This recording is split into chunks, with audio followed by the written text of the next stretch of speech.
নমস্কার, আমি সর্বাণী আবার চলে এসেছি একটা ছোট্ট আড্ডা নিয়ে। আড্ডা বলা ভুল, আবারও আমার কিছু বন্ধুদের সাথে পরিচয় করানোর পালা। 2020 সাল কোভিডে যখন সবাই আমরা ঘরের মধ্যে বন্দি একাকিত্বের জীবনযাপন করছি, ঠিক সেই সময়তে ফেসবুকের মাধ্যমে খুঁজে পেলাম আমার হারিয়ে যাওয়া প্রাইমারি স্কুলের কিছু বন্ধুদেরকে। ভাবতে পারেন, পুরুলিয়ায় আমার ছোটোবেলা কেটেছে, আমার জীবনের প্রথম বন্ধু যারা, তাদেরকে নাকি এত বছর পর আমি খুঁজে পেলাম, যোগাযোগ করতে পারলাম। এ কি কম পাওনা বলুন? ভীষণ ভালো লেগেছিল।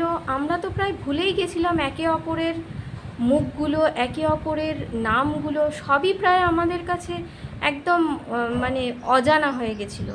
তারপরেও কিন্তু আমরা একে অপরকে খুঁজে পেয়েছিলাম। সে যে কি আনন্দ আপনাদের বলে বোঝাতে পারবো না।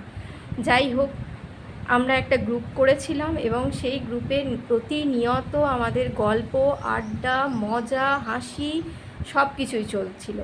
কারণ তখন সবাই তো আমরা বন্দি, কারোরই কোনো কাজ ছিল না। যাই হোক, সেই সময়টা আমাদের ভীষণ ভালো কেটেছিল। কোভিডের পর যখন আবার সব কিছুটা স্বাভাবিক হলো, তখন আমি অন্তত কিছু জনার সাথে দেখা করতে পেরেছিলাম, কিছু বন্ধুর সাথে দেখা করতে পেরেছিলাম। চলুন আজকে তাহলে আপনাদেরকেও পরিচয় করাই আমার সেই বন্ধুদের সাথে। কেমন লাগলো ভিডিওটা অবশ্যই জানাবেন।